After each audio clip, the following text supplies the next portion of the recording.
Move your damn car! I screamed through tears, but she didn't move. Her tires were on my child's grave, during his funeral, and the man who let it happen was our HOA president. The rain came down in sheets that afternoon, heavy and unrelenting, as if the sky itself was mourning with me. My black heels sank into the soft earth while I clutched the tiny white roses that were meant to rest beside my son, Ethan. He was only 7. His casket looked too small, too fragile, for a world that had already been so cruel to him. Mourners gathered quietly beneath umbrellas, their whispers swallowed by thunder. I was trying to hold myself together, to say my final goodbye, when the sound of an engine shattered the silence. I turned and froze. A shiny black SUV rolled up the narrow cemetery path, tires grinding into the mud. Before anyone could stop her, the driver, a woman I didn't recognize, steered straight onto the grass and came to a halt right on top of the freshly dug soil where my son's casket waited. The rear tire pressed into the mound, leaving a deep groove across the earth. My throat burned. I dropped the roses. "Move your car!" I yelled, running toward her window. She glanced at me with a look of mild annoyance, like I was some inconvenience keeping her from an appointment. "Ma'am," she said flatly, "this is community property. The HOA allows parking along the path." "Not here!" I shouted, slamming my hand on her door. "That's my son's grave." But she only rolled up the window. Behind me, the priest tried to calm me, the mourners shifting awkwardly, unsure what to do. And then I heard the voice that would haunt me for months to come. Deep, steady, and utterly detached. "That's enough, Mrs. Miller," said Richard Hale, the HOA president, his umbrella tilted just enough to keep his polished shoes dry. He was a tall man with a neat gray suit and eyes as cold as the rain. "She's within her rights," he continued. "This area isn't private property. It's part of the shared community grounds." Shared community grounds. He said it like Ethan's grave was just another patch of lawn to be managed by his rules. I couldn't even process the words. My hands trembled as I looked at the mud splattering across my son's flowers. Every spin of those tires felt like an insult. Every drop of rain like a reminder that even here, I wasn't safe from them.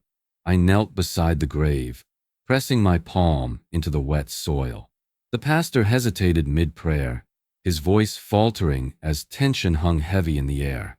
People whispered, some staring, others looking away in shame. I could see Richard speaking quietly to the driver, his expression calm, patronizing, the kind of smile you give when you think someone's being hysterical.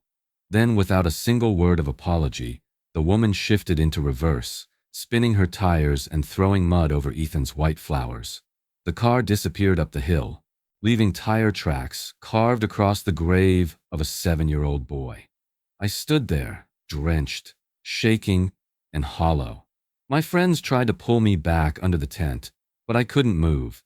I just stared at the ground, at the imprint of her wheels marking the place where my child would rest forever. That was the moment something inside me hardened. Grief turned to rage, and rage turned to purpose. I didn't know how yet, or when, but I made a silent promise. They would never forget what they did today. Not her, not Richard Hale, not anyone who thought rules mattered more than respect. That's when I decided. They picked the wrong mother to push. "Ma'am, your yard violates HOA decor standards," Richard said coldly. I looked at my son's memorial garden and whispered, "That's not decor. That's his resting place." His reply still chills me. Rules don't care about feelings. It had been 3 weeks since Ethan's funeral, and silence had become the loudest sound in my house. Every corner still held pieces of him. His toy cars on the window ledge, the half-finished drawing on the fridge, his sneakers by the door. I needed to breathe again, to find a way to live with the grief that clung to me like a second skin. So I decided to build something beautiful for him, something that felt alive. The front yard had always been ordinary, just plain grass and a white mailbox. But that week, I turned it into a sanctuary, a small stone border lined with marigolds, Ethan's favorite yellow, and a wooden cross that read, "Forever my sunshine." I added soft solar lights that glowed at night. Not bright, just enough to remind me he was still there in some way. When the wind blew, the chimes I hung from the porch sang softly, like laughter from another room. Neighbors slowed their cars to look. A few stopped to hug me. Some even left flowers. For the first time since that awful day, I felt peace until the envelope arrived. It was stamped with the familiar HOA logo, bold and sterile. The notice cited unauthorized yard fixtures and unapproved decorative elements. My stomach dropped. They were fining me for Ethan's memorial. The next morning, I heard footsteps outside and opened the door to find Richard Hale himself standing on my porch. His suit was immaculate as always, not a drop of sweat on him despite the August heat. He held the violation letter like it was scripture. "I thought I'd deliver this personally," he said with a thin smile. "Didn't want you to feel blindsided." I stared at him, unable to believe what I was hearing. "You fined me for flowers and a cross?" I asked, my voice trembling. "Technically, it's a matter of uniformity," he replied. "All outdoor decor must be approved by the board." "That's not decor," I said quietly. "That's my son's resting place." He didn't even flinch. "I understand you're emotional," he said, that same fake empathy dripping from his voice. "But rules don't care about feelings." I slammed the door before he could finish. My heart pounded in my ears.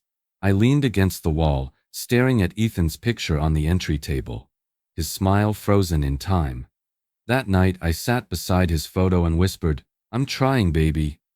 I'm trying to keep your light alive." Days turned into weeks and more letters arrived, each one more threatening than the last. "Failure to comply may result in legal action," one read. The HOA was now demanding I remove the memorial entirely. Legal nugget: homeowners actually have rights to maintain personal memorials and expression under many state and local housing laws, especially when not obstructing public space. But Richard counted on fear, not facts, to control people. Whispers started in the neighborhood. Some folks thought I was brave. Others said I was making a scene.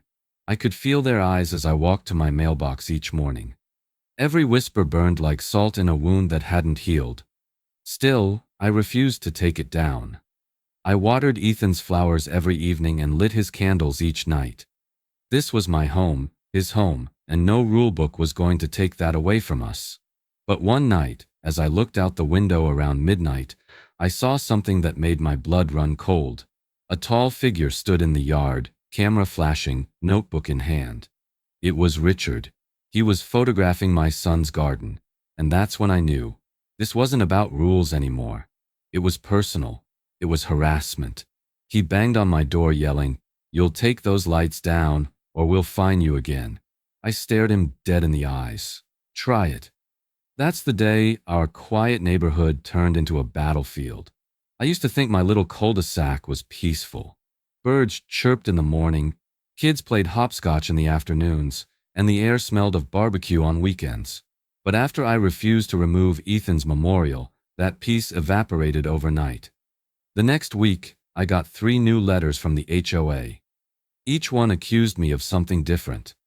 My mailbox was an inch too tall, my grass was uneven, and my paint color, which had been approved years ago, was now deemed non-compliant. It was laughable at first, almost surreal. I'd lived here for 7 years, paid every due on time, never once caused trouble. But now suddenly, I was public enemy number 1. Every letter had Richard Hale's signature neatly printed at the bottom, like a taunt. By the second week, the HOA patrol car, an old white sedan with a magnetic logo, began slowing down in front of my house. Always the same time, always the same idle glare from behind the windshield. I'd see the curtain shift across the street, neighbors peeking, pretending not to watch. And then came the phone calls, friendly reminders from the HOA office, asking if I intended to comply. One evening, as I was watering Ethan's marigolds, my neighbor Karen Simmons walked over. "Sarah," she whispered, glancing nervously toward the street, Richard's been asking people to file complaints against you. Says you're making the neighborhood look unbalanced. Unbalanced? I repeated, disbelief choking me. For planting flowers? She hesitated. He said it's not personal, just rules. Rules. That word again. The way they used it felt like a weapon. That night, I decided I wouldn't let them write my story. If Richard wanted to bury me in paper, I'd bury him in proof. I bought a thick black binder, labeled every section by date, category, and violation type. Every letter, every photo, every time their patrol car slowed by, I wrote it down. I printed timestamps from my doorbell camera and even recorded the sound of their car idling outside. Grief had hollowed me, but now it gave me fuel. At the next HOA meeting, I walked in with that binder under my arm. Richard was at the head of the table, flanked by his loyal board members. People who laughed too easily at his jokes and nodded too quickly when he spoke. I waited for my turn to speak, hands trembling but voice steady. Mr. Hale, I said, can you explain why I've received 15 violation letters in 3 weeks? He smiled thinly. You've become non-compliant in multiple areas. This meeting isn't the place to discuss your emotional concerns. The word emotional hit harder than any fine. I could feel the blood rush to my face as the others chuckled quietly. But I didn't shout this time. I just reached into my binder, pulled out one of the letters, and placed it in front of him. Every word, every threat, I said quietly, is recorded. His smirk faltered for just a second. Legal nugget. In most U.S. states, homeowners have the legal right to record HOA meetings if they're participants. That's called one-party consent. It's a small protection, but one that changes everything when intimidation starts. After that meeting, things got colder. Fewer neighbors waved. Conversations stopped when I passed. My mailbox was egged one morning. I could feel the walls of the neighborhood closing in, but I wasn't scared anymore, just furious. I started keeping my camera close, always ready. So when I looked out one afternoon and saw a tow truck backing up my driveway, hazard lights flashing, I didn't panic. I hit record, because now, this wasn't grief anymore. This was war. I came home to a bright orange paper nailed to my front door. Foreclosure notice, Chua action. They were really doing it, trying to take my house because I buried a child. For a full minute, I just stood there, frozen on the porch. The paper fluttered slightly in the wind, the metal nail catching the sunlight. It looked almost surreal, like something out of a bad dream I couldn't wake up from. I read it again and again, but the words didn't make sense. Unpaid HOA assessments, delinquent fines, lien enforcement. My brain refused to accept it. I wasn't behind on my mortgage. I'd paid every utility on time. But there it was, my home. The one Ethan and I had built memories in, being threatened over garden lights and flowers. The panic hit fast and hard. My chest tightened, breath short, hands trembling so badly I dropped my keys.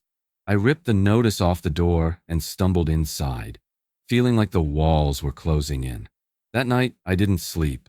My phone kept ringing with blocked numbers. I knew it was them, each voicemail colder than the last. Failure to comply will result in property seizure. You have 14 days to respond.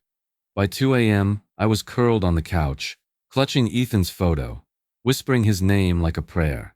By morning, I knew I needed help. Real help. So I looked up an attorney who specialized in HOA disputes. That's how I met Mark Dawson. His office was modest, tucked between a tax service and a cafe. When I walked in, he gave me a firm handshake and a look that told me he'd seen this before. Sarah, he said gently, flipping through the pile of letters I'd brought. They're using foreclosure as intimidation. It's a scare tactic. My voice cracked. Can they really take my home? He sighed. If you don't fight back, yes. HOAs have the power to place liens and force foreclosure in some states. But what they're doing here, it's harassment disguised as procedure. He leaned forward. You did the right thing by keeping documentation. Don't yell, don't confront them. Just record, collect, and let the paper trail speak for you. I nodded, my palms still sweating. I just don't understand how someone could be this cruel. Mark gave a sad smile. Because power makes small men feel big. That line stuck with me for days. The next HOA meeting was a circus. Richard stood at the front like a king before his court, the board members surrounding him in their usual half-circle of obedience. The agenda that night? My continuing non-compliance. As I sat down, whispers rippled through the crowd. Richard cleared his throat dramatically. "Mrs. Miller, once again, we find ourselves addressing your disregard for community regulations. If you'd only cooperate." I stood up before he could finish. "You mean if I tear down my son's memorial?" He smirked. "Let's not get emotional." Something in me snapped. I reached into my purse, pulled out my phone, and pressed play. The room fell silent as his own voice filled the speakers, the recording from the previous meeting. His words echoed. "Rules don't care about feelings." You could have heard a pin drop. His jaw clenched, the fake charm slipping from his face. The board members shifted uncomfortably. Someone coughed. For once, Richard Hale had nothing to say. Legal nugget. HOAs can't just take property on a whim. They must follow state lien and foreclosure procedures. And harassment disguised as enforcement can violate state housing laws. I gathered my papers, looked him dead in the eye, and said quietly, "I'm done letting you bully me." Then I walked out. Not broken, not afraid, but armed for war. "You think a grieving mother can't fight back?" I told him. Then I opened my laptop. Every letter, every threat, every picture, saved. That's when Richard realized I wasn't afraid anymore. For months, I'd been drowning in paper, notices, fines, violation warnings, each one stamped with the HOA's seal like a badge of authority. But now I saw them for what they really were, weapons, and I was done being their target. Every time I received a new letter, I didn't cry. I scanned it. I labeled it. I filed it. Every voicemail, every photograph of my offending garden, every whispered threat from neighbors too scared to speak openly, I recorded it all. My living room slowly transformed into a war room. Binders stacked on the table, folders on my laptop labeled harassment evidence, HOA letters, and Richard recordings. I even started organizing footage from my doorbell camera. Like the night his car slowed in front of my house at 1 a.m. for no reason. When I showed everything to Mark Dawson, my attorney, he leaned back in his chair, eyes wide. "This," he said, tapping the folder, "isn't just evidence. It's a pattern of abuse." He helped me draft an official complaint to the State Consumer Protection Office and the Department of Housing, citing HOA misconduct, intimidation, and emotional distress. "Once this is filed," Mark said, "he won't be able to hide behind bylaws. They'll have to answer for this." But Richard didn't back down. He doubled down. The phone calls started again. Late-night rings from blocked numbers that stopped as soon as I answered. Anonymous letters slid under my door. Comply or move. Once I found a note tucked into my mailbox that simply said, "You're embarrassing yourself." Then came the inspections. HOA officers, the same two men every time, started showing up unannounced. They'd walk around my property, clipboards in hand, muttering about safety compliance. I filmed every one of them from my window. The first time they noticed the camera, they walked away. The second time, they came back with Richard himself. He stood at the edge of my driveway, arms crossed, pretending to read a clipboard. "You're just making this harder on yourself, Mrs. Miller," he called out. "We can make this easy if you cooperate." I stepped outside, recording on my phone. "Oh, I'm cooperating," I said calmly, "with the state of North Carolina and my attorney." He smirked but didn't respond, just turned and left. Legal nugget, retaliation against homeowners for memorials or expressive displays, especially after personal loss, can violate the Fair Housing Act and emotional distress laws. What Richard was doing wasn't enforcement. It was harassment under the guise of regulation. Word started to spread around the neighborhood. The same people who'd once avoided me now started whispering different things. Maybe she's right, I overheard one woman say at the mailbox. You notice he only goes after her? The shift was small, but I could feel it, cracks forming in Richard's perfect facade. He thrived on control, but the more evidence I gathered, the more that control slipped through his fingers. One night, I sat at the kitchen table with Ethan's picture in front of me and my laptop glowing softly beside it. I whispered, "We're doing this, buddy. We're really doing this." Then came the knock. Firm, hesitant. Around 9:30 p.m., when I opened the door, I froze. Standing there wasn't another officer or an angry neighbor. It was Michael Turner, the HOA's former treasurer. His eyes darted nervously toward the street before he spoke. "Sarah," he said, voice shaking, "we need to talk. About Richard." And just like that, the war I thought I was fighting alone wasn't so lonely anymore. "Sarah, you didn't hear this from me," he whispered. Michael's hand shook as he slid an envelope across my table. Inside were the HOA's dirty secrets, and Richard's signature on every single one. For months I had felt like I was shouting into the wind, fighting a system built to silence me. But that night, for the first time, the system started to crack. Michael Turner, the man who'd once sat beside Richard Hale at every HOA meeting, was now sitting across from me in my kitchen, his face pale and drawn. He looked nothing like the confident treasurer I remembered. His hands fidgeted with his coffee cup, eyes darting toward the window as if someone might be watching. "I can't stay quiet anymore," he said. "It's gone too far." I hesitated. "What do you mean?" He opened the envelope and spread out a stack of papers, balance sheets, meeting minutes, and bank records. The numbers didn't add up. Thousands of dollars in maintenance fees that never reached contractors. Special project funds with no receipts. Signatures approving budgets that, according to him, were never voted on. And at the bottom of several pages, Richard Hale's signature. Michael swallowed hard. He's been siphoning HOA funds for years. Fake repairs, fake landscaping contracts. Even used community money to renovate his kitchen. I tried to call him out, and he forced me off the board. I stared at the papers, my heart pounding. "You're telling me the same man who's been threatening to take my home is stealing from everyone here?" Michael nodded. "And not just that. He targets people he thinks won't fight back. Widows, single parents, the elderly. Anyone too tired or too scared to push him." I felt a surge of anger so strong it made my hands shake. For the first time I saw the full scope of Richard's power and his corruption. "Then we expose him," I said. He looked up at me, eyes full of fear. "You don't understand. He's got people on that board who owe him favors. If he even suspects I'm talking to you, then we make sure he never sees it coming," I said firmly. That night, Michael and I formed an uneasy alliance. Every few days he'd slip me more documents, old financial reports, deleted emails, even screenshots of text messages between board members conspiring to push out homeowners who questioned fees. I started scanning everything, storing it in encrypted folders.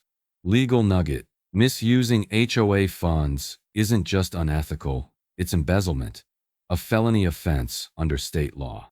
If proven, it can lead to criminal charges and restitution to every affected homeowner. But secrets don't stay hidden forever. It wasn't long before Richard began to sense something was wrong. At the next HOA meeting, his eyes lingered on me longer than usual, his smile too tight. He started calling more emergency board sessions, trying to control the narrative. Then came the phone calls. Not from the HOA this time, but from an unlisted number, always after midnight. The first few were silent. Then came the whispers. "Drop it, Sarah. You don't know what you're starting." I reported it to Mark, my attorney, who told me to keep everything logged and recorded. Still, I couldn't sleep. Every creak of the floorboards, every shadow outside my window made my heart race. I felt watched, hunted. Then one morning, just as dawn broke, I opened my front door and froze. The wind carried the faint scent of crushed flowers. My son's memorial garden, the one I'd fought so hard to protect, where Maz was destroyed. Lights shattered, petals torn, the wooden cross broken clean in two.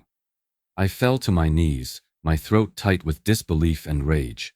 They hadn't just declared war. They'd made it personal. Again. The sound of glass crunching under my feet froze me. My son's memorial lights, shattered. His cross snapped in half.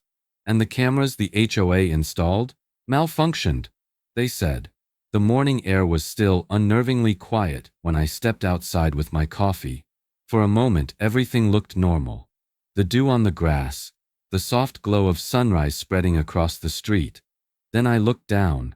The flower bed I'd built for Ethan was unrecognizable. The marigolds I had replanted with trembling hands were torn up by the roots. The small wooden cross, the one I'd carved his name into, was snapped cleanly in two, lying face down in the dirt. Glass from the solar lights littered the walkway like scattered tears. My breath caught, a sound half gasp, half sob. I sank to my knees, fingertips brushing the broken soil. The destruction wasn't random. It was deliberate. I stumbled back inside and called the HOA office. When Richard's assistant answered, I tried to keep my voice steady. "Someone vandalized my property," I said. "My son's memorial is destroyed." There was a pause, then the sound of papers rustling. "Mrs. Miller," she said, "we haven't received any other reports of vandalism in the neighborhood. It could just be an accident." "An accident?" I snapped. "Someone tore it apart with their hands." "Unfortunately, the HOA can't get involved in personal disputes," she replied blandly. "You might want to contact the police." So I did. I waited nearly an hour before a patrol car rolled up. The officer took one look at the garden, scribbled something in his notebook and shrugged. "Looks like vandalism, sure, but without a witness there's not much we can do. Probably kids." "It wasn't kids," I said through gritted teeth. "This was targeted." He offered me a tight smile that said he didn't believe a word. "Well, ma'am, if you think it's connected to your HOA issues, that's a civil matter. You'll have to take it up with them." Civil matter. Those words stung. I felt invisible, like my pain didn't count because it didn't fit their system. When I tried to show the officer the footage from the HOA-installed security camera, he shook his head. "Doesn't look like it's working," he said. "You should get that checked." Later, when I called the HOA again to demand answers, Richard himself returned my call. "Those cameras belong to the community, not individuals," he said in that familiar icy tone. "And unfortunately, we had a technical malfunction last night. No footage was recorded." I could hear the smug satisfaction under his words. That wasn't a malfunction. That was a cover-up. After he hung up, I sat on the porch staring at the ruins of Ethan's memorial. For the first time since this war began, I broke. I sobbed until my chest ached, my tears mixing with the dirt on my hands. How many times would they make me relive? Losing him, how much cruelty could they still have left? But grief and rage can forge something powerful. When the tears finally stopped, I wiped my face and made myself a promise. If they wanted to play dirty, I'd be smarter. That night, I went to the hardware store and bought a small motion-detecting camera. The kind that looked like a garden light. I hid it inside a flower pot, angled perfectly toward the memorial. No one would know it was there. Legal nugget. Homeowners have the right to install private security cameras on their own property, even in HOA-managed neighborhoods. It's protection the HOA can't legally interfere with. That evening, I stood on the porch as the sun went down, my heart heavy but steady.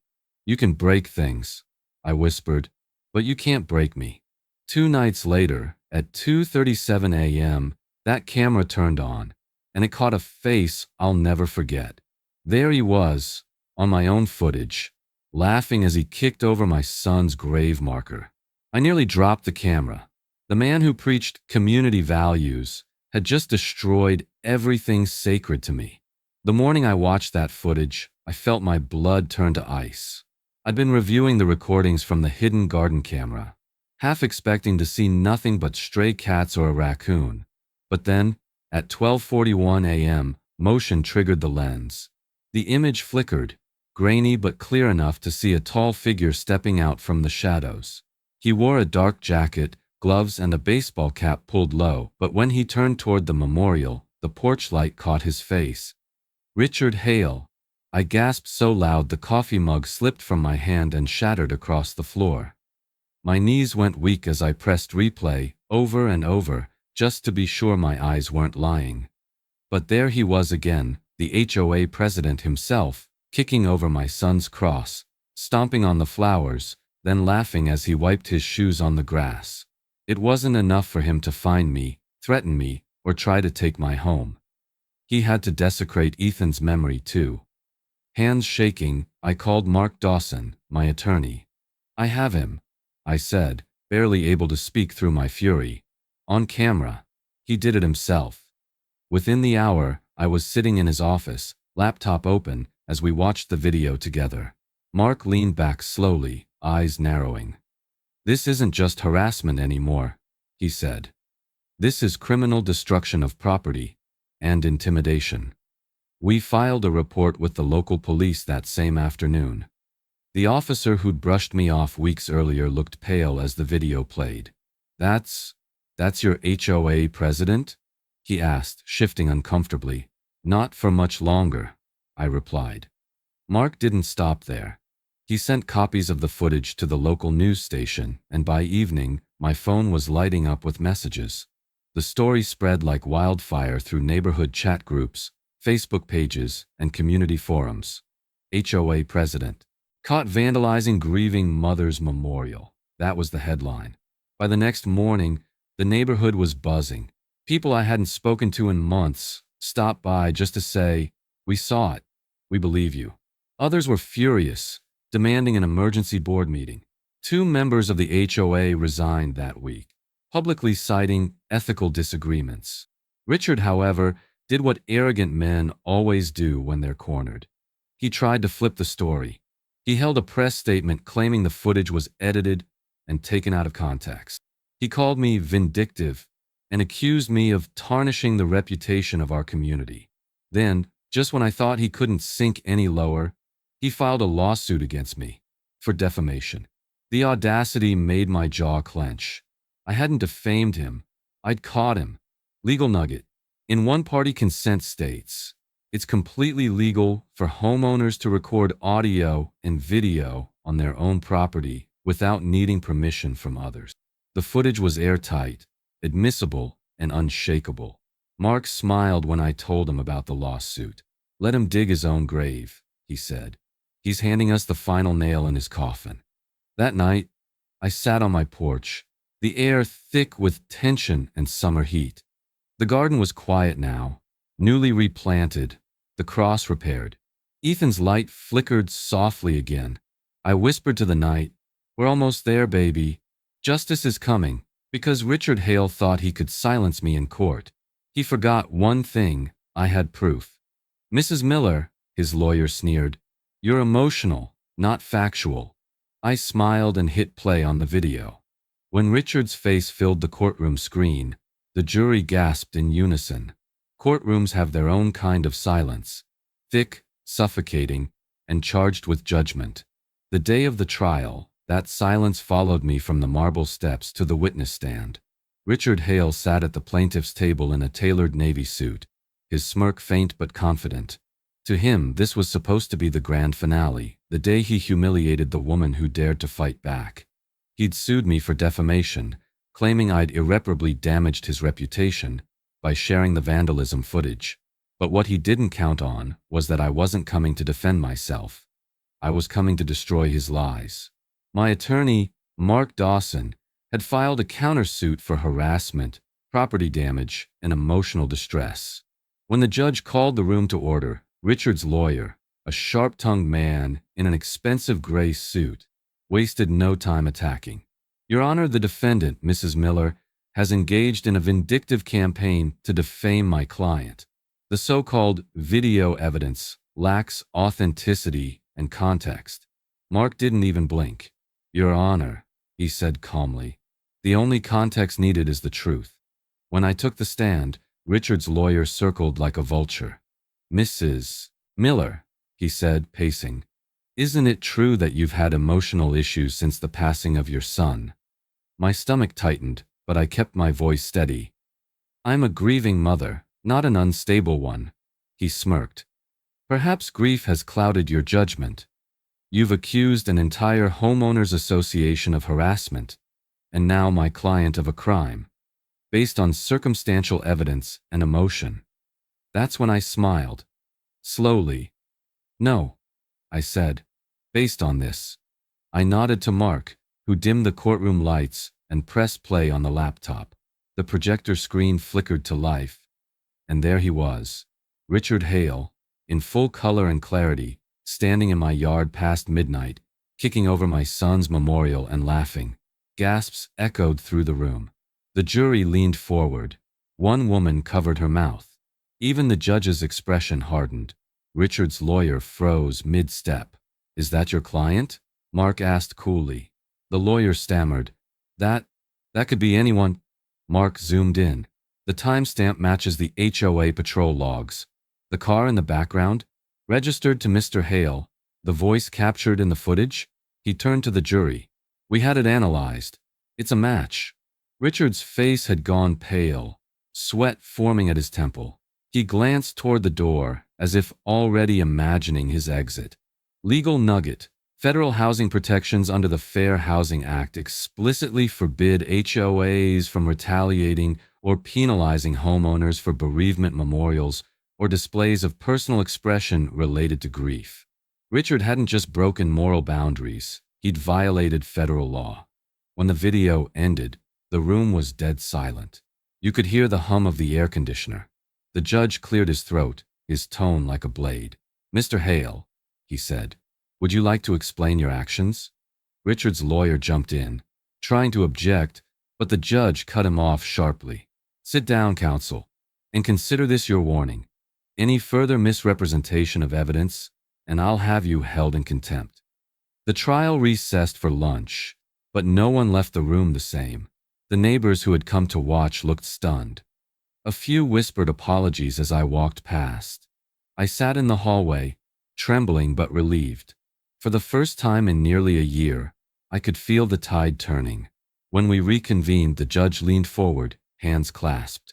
He looked first at me, then at Richard, whose eyes were fixed on the floor, and then in that heavy, breathless silence, he began to speak the words I'd been waiting to hear. Mr. Hale, the judge said, voice sharp as a gavel strike, your conduct is beyond reprehensible. Then came the hammer. He didn't just lose the case. He lost everything. The courtroom was silent as the judge shuffled his papers, his tone firm and deliberate. Every person sitting there, from the jury to the reporters lining the back wall, knew what was coming, but we all held our breath anyway. Richard Hale sat rigid at the plaintiff's table, his once flawless composure cracking at the edges. His lawyer whispered something to him, but Richard didn't respond. His eyes were fixed straight ahead, glassy and unfocused, like a man watching his empire crumble in slow motion. This court, the judge continued, finds in favor of the defendant, Mrs. Sarah Miller, on all counts. Furthermore, the evidence presented, including recorded proof of harassment, destruction of property, and misuse of authority, warrants additional penalties. I felt my breath hitch as his words settled over the room. After nearly a year of fear, humiliation, and grief weaponized against me, the truth had finally spoken.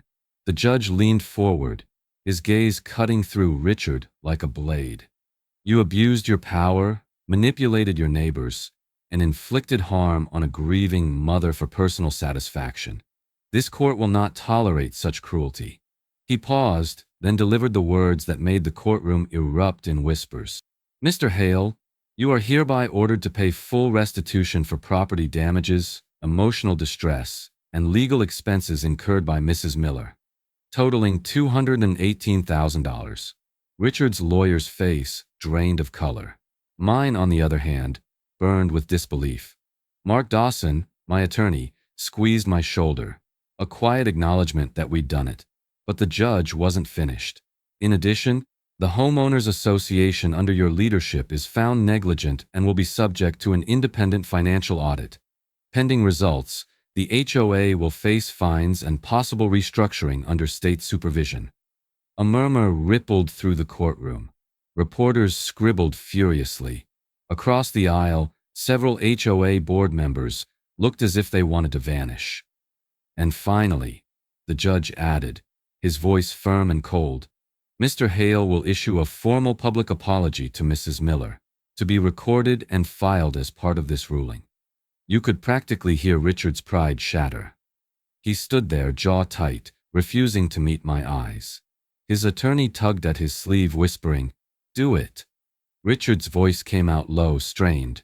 "Mrs. Miller, I apologize for my actions and the pain they caused you. It wasn't sincere. It wasn't even human. But it was required. And it was recorded. Forever." When the judge's gavel finally struck wood, the sound felt like thunder. I exhaled for the first time in months, my entire body trembling with relief. The courtroom erupted in murmurs, a mix of shock, approval, and vindication. The local news cameras caught every angle, the flashes almost blinding as they surrounded Mark and me outside the courthouse. "Mrs. Miller, how does it feel to win?" a reporter shouted. I looked straight into the lens and said softly, "It's not about winning. It's about proving that grief doesn't make you weak. It makes you unstoppable." That night, the story aired on every local station. HOA president found guilty of harassment and fraud.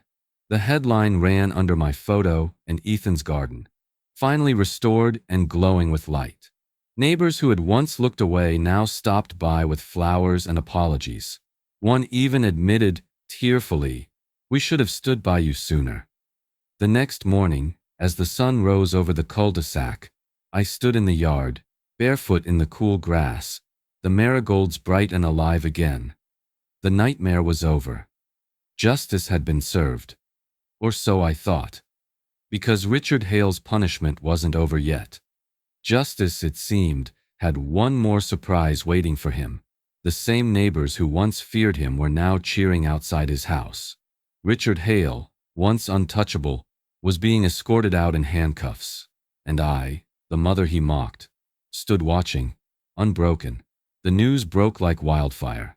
It started with whispers in the neighborhood chat groups, a rumor that spread too fast to contain. The state audit of the HOA's finances, the one ordered by the judge, had uncovered far more than anyone expected. Missing funds, false invoices, fake maintenance contracts, entire community projects that had never existed, all paid out to shell companies that traced directly back to Richard Hale. I found out the same way everyone else did. Through a breaking news alert, local HOA president under investigation for embezzlement and fraud. My phone buzzed nonstop.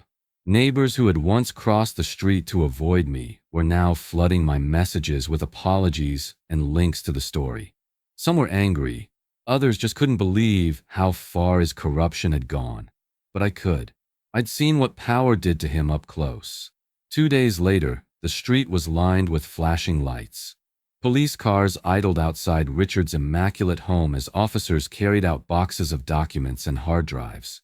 The same man who once told me rules don't care about feelings was standing on his front lawn in handcuffs, the press recording every second of it. He didn't look like the man who had tormented me. He looked smaller.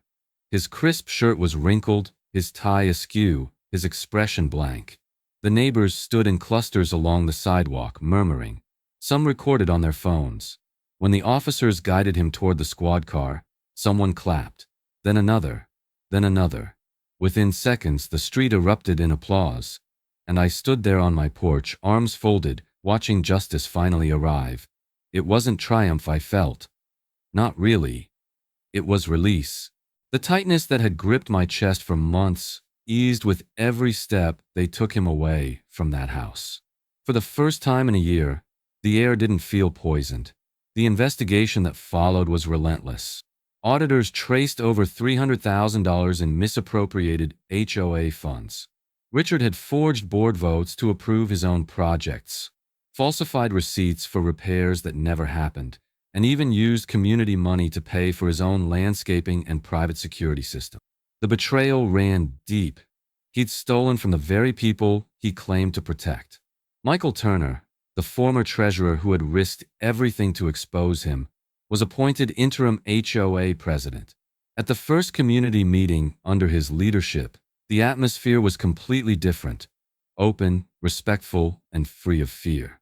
"We're rebuilding trust," Michael said, his voice steady. "This community deserves transparency." And this time, when I walked into the meeting hall, people didn't look away. They smiled. They thanked me. One neighbor even hugged me and whispered, "You gave us our neighborhood back." Michael made good on his word. He introduced new policies: open financial books, recorded board meetings, no anonymous citations, and most importantly, a clause protecting personal memorials and gardens from HOA interference. When he presented it for a vote, the entire room raised their hands in support.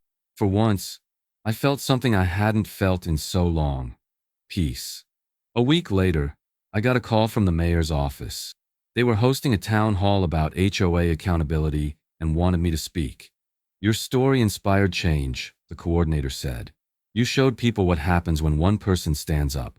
Standing at that podium, looking out at a crowd of homeowners from all over the county, I told the truth. About fear, about grief, about how an HOA meant to protect a community can destroy it when power goes unchecked. When I finished, the applause was thunderous. Not for me, but for the idea that no one was above accountability. Back home, the healing began in small, quiet ways. The day after the town hall, I woke to find fresh flowers at Ethan's memorial. Lilies, daisies, roses. No note, just kindness. Every few days, someone new would add something: a candle, a toy car, a prayer card. It wasn't about pity anymore. It was solidarity. The same neighbors who once looked the other way now looked out for one another. Kids laughed on the sidewalks again. The HOA bulletin board, once filled with threats and fines, now posted community picnics and volunteer events. Michael's reforms had turned the association into what it was supposed to be: a neighborhood, not a dictatorship. And yet, just when I thought the chapter had closed, a familiar envelope arrived in my mailbox. The handwriting was shaky, uneven, like it had been written by a trembling hand. No return address. Just my name. I opened it slowly, the paper rough beneath my fingers. Inside was a single sheet, the ink slightly smudged. "Mrs. Miller, I've had a lot of time to think. I'm sorry for what I did to your boy, and to you." It was signed simply, Richard Hale. I stared at the letter for a long time. My heart didn't race and I didn't feel anger anymore. Just a strange, quiet closure. I folded it carefully and placed it in a drawer beside Ethan's photo. Because forgiveness doesn't mean forgetting. It means finally being free. A letter arrived with no return address. Inside, shaky handwriting: "I'm sorry for what I did to your boy." I didn't cry, not this time. Justice had already spoken. I sat at the kitchen table for a long while, staring at that letter. The paper was cheap, the ink uneven, but every word felt heavy. I could almost see Richard in that prison cell, stripped of the power he once abused, finally forced to face what he'd done. A part of me had waited months for this. To see him pay, to see him broken. But as I read his apology again, I realized something I hadn't expected. I didn't need to hate him anymore. Forgiveness doesn't mean excusing evil. It means refusing to let it own you. For so long, anger had been my fuel.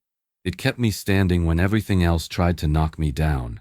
But now, as I looked at the sunlight filtering through the curtains, I felt something new: peace. Ethan wouldn't have wanted me to live with rage. He would have wanted me to keep planting flowers, to keep living. I folded the letter gently and placed it beside his photo on the mantel. The picture was from his last birthday. Frosting on his cheeks, eyes bright with life. I whispered, "We did it, baby. It's over." In the weeks that followed, the neighborhood changed in ways I could never have imagined. The fear that once clung to every street corner was gone, replaced with laughter and warmth. Neighbors greeted one another again. Kids rode their bikes down the same sidewalks that used to feel hostile. Even the HOA, under Michael's leadership, had transformed. Meetings were open and fair. Notices were polite. The community had remembered what it meant to be one. And me? I found purpose again. I started volunteering at a local support group for homeowners fighting abusive HOAs. I shared my story not to relive the pain, but to show others that they weren't alone, that laws existed to protect them, even if those in power pretended otherwise. Legal nugget: always read your HOA bylaws carefully, and don't be afraid to question them. Record meetings if your state allows one-party consent.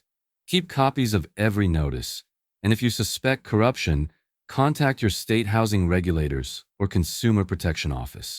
Documentation isn't paranoia, it's power. One sunny Saturday morning, I decided to replant Ethan's memorial garden from scratch. The soil still held the roots of everything we'd fought for. I dug deep, turning the dirt with my hands, letting the earth stain my palms. I planted new marigolds, brighter than before, and added a stone path that led straight to a small white bench. On it, I carved the words, "Forever my sunshine." By evening, I heard footsteps behind me. When I turned, half the neighborhood stood there. Families, kids, even some of the people who had once avoided me. One by one, they stepped forward, each holding a flower. They didn't say anything. They didn't have to. We planted together in silence, turning grief into something alive. That day became our community's first Remembrance Day. A promise to never forget what power unchecked can destroy and what courage can rebuild. Every year since, the marigolds bloom a little brighter. As the sun dipped below the horizon, I sat on that white bench, feeling the breeze move through the flowers. For the first time in a long while, I didn't feel haunted. I felt home. So tell me, what would you do if an HOA crossed this line? Drop your story below and hit that like button if you'd fight back too. Because no one, not even a board with a rule book, should have the power to crush your peace. And if you think this story was wild, just wait. Next time, a Marine veteran takes on a corrupt HOA that tried to steal his land, and the ending will leave you speechless.